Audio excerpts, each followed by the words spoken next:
Hey, this is Joe from HomeStudioCorner.com, and today I want to talk about how to create a click track in Pro Tools.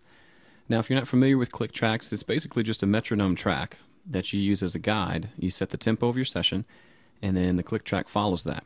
So it's either just a basic marimba or cowbell or even just like a little blip sound that you play along to. So it's helpful if you're tracking a full band and you want everyone to stay on tempo and not speed up and slow down.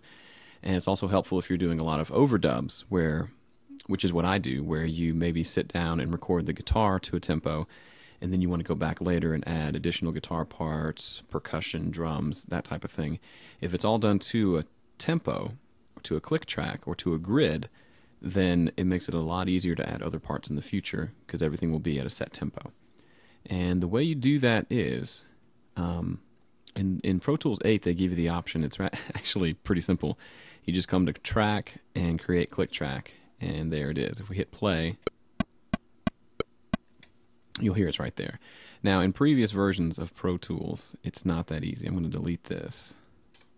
In previous versions, you had to do a little more work, and so if you're working on Pro Tools 6 or 7, the way you do that is you simply go to create a new track, and you'll make one new mono aux input, and you can come in and name it Click Track, and then come up to the Insert section, and under the plugins menu here, come down to Instrument, and you'll see there it is, Click, set as an instrument.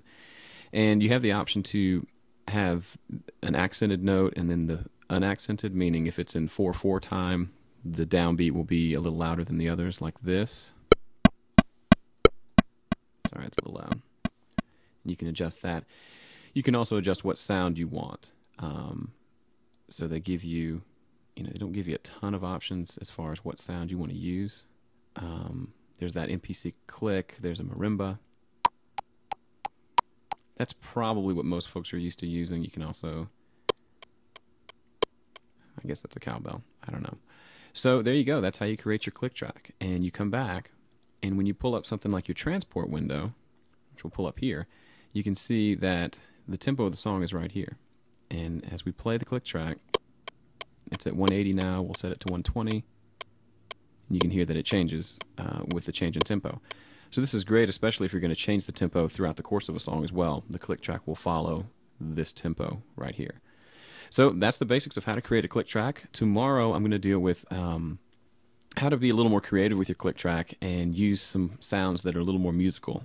As you can hear, the cowbell and the marimba, they're not pleasant to listen to, and so maybe you want to use some different drum sounds. And it's pretty easy to do, and I'll cover that in a video tomorrow.